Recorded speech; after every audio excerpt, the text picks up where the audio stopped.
Welcome to the third part of my series, The Mountains Are Calling. The day as usual began with us flying the drone from the terrace of our stay, and the magic of mountains was in abundance like always. Today we made our way to Sethan village, a tiny hidden gem nestled deep in the mountains, just about 10 kilometers from Manali. Unlike the bustling streets of Manali, Sethan is a quiet Buddhist village, home to a handful of people and some of the most breathtaking snow-covered landscapes you can ever witness. The plan for today was simple, a 40-minute trek down to Jogni waterfalls. But like every other day on this trip, time had its own plans for us. It was already 12 p.m. by the time we had started, and we knew we were running late.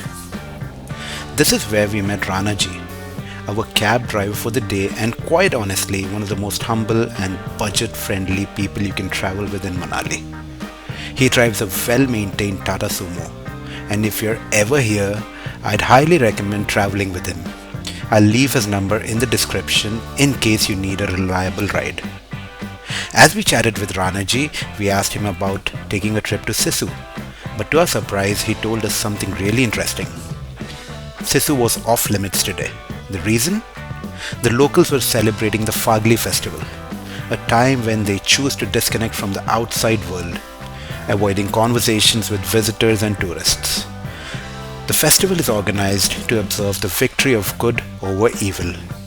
Festival होते हैं जो हमारे बोलते हैं Phagli, lawn की फागली मतलब वो ये एक महीना चलती है, जिसके दौरान वहाँ पे जो भी जितने भी लोकलों ने जो एक्टिविटियाँ बंद कर दी है, तो इसलिए वहाँ पे सिसु में नई कोई एक्टिविटी नहीं है, तो आप वहाँ पे जाके गाड़ी से ही घूम के अल्टर टनल आ सकते हैं, वहाँ पे एक्टिविटी फिर भी नहीं है. This was something new for us. How a festival could transform an entire town into a place where silence becomes tradition. It was fascinating, but it also meant that Sisu was a no-go for us today. We were then advised to go to Sethan instead of Jogni waterfalls, as the waterfalls would be dry at this time. My sister had also been insisting me to go and see Sethan. RANA ji called his brother who drives a Suzuki Dzire, and just like that, our trip was set. We were charged 2,000 rupees for a full day trip to Sethan and back to the hotel. And with that, we were off on yet another adventure. From here we proceeded towards Sethan. The road? Well, let's just say it wasn't in the best shape. Potholes, rough patches and steep inclines made the drive quite a challenge. And honestly, the Dzire, it's not exactly built for these kind of roads. To reach Sethan, you have to tackle about 35 hairpin bends. With every turn, the views get better, but so does the challenge of the climb. The higher we went, the more we felt the altitude change. On the way to Sethan, we made a quick stop to rent waterproof clothes and boots. It cost us 1,000 rupees, but the price also included 2 adventure activities of our choice.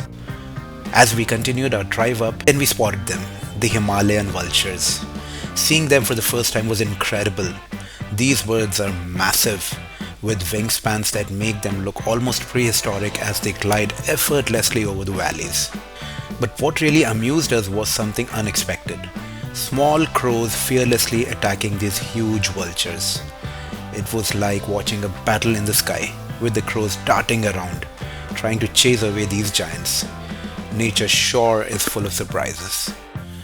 After an exciting drive through the mountains, we finally reached the main spot in Sethan, the place where all the adventure happens. But the journey itself was as special. Along the way, we spotted little waterfalls trickling down the rocky slopes, partially frozen in the cold. It was a beautiful sight, adding to the magic of the drive. And then we arrived, surrounded by snow, with people skiing, sliding and zipping through the air. The energy here was just incredible. We had opted for the tube slide and the zip line, and let's just say the tube ride had a surprise waiting for us at the end. Sliding down was fun, but the best part, it literally threw us off the tube at the end, making it even more funnier.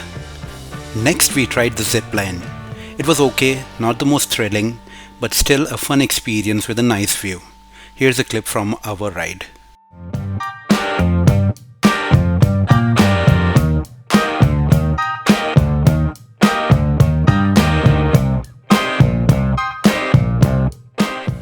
one of us decided to give skiing a shot. And well, let's just say it didn't go as planned. After multiple failed attempts, we quickly realized that skiing might not really be for us. With not much else to do for the rest of the day, we simply took a step back and soaked in the breathtaking beauty of Sethan. Of course, we had to fly the drone here because if there's one thing we've learned, any place looks its absolute best from a bird's eye view.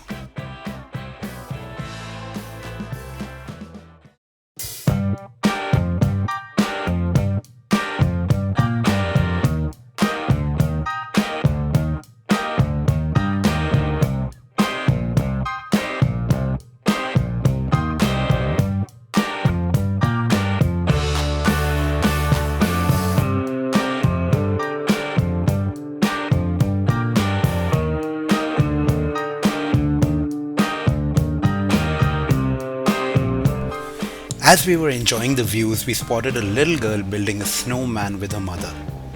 Watching them work on it so patiently was inspiring, and we thought, why not make one ourselves?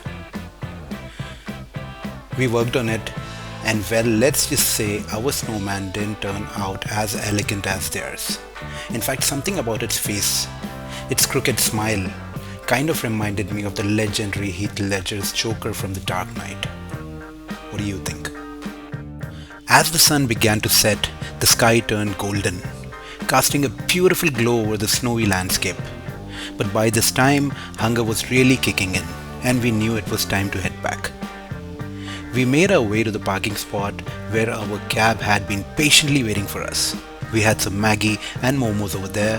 We were tired, but absolutely thrilled with the day's adventure. We were totally ready to head back. Looking back, today was nothing short of an adventure. From the thrilling drive up the mountains to trying out snow activities, witnessing majestic Himalayan vultures and building our own Joker snowman, Sethan had given us memories we won't forget. As the cold night set in, we left with tired legs but happy hearts. And with that, our day in Sethan came to an end. But the journey is far from over. Tomorrow brings new places, new experiences, and new stories to tell. See you in the next one.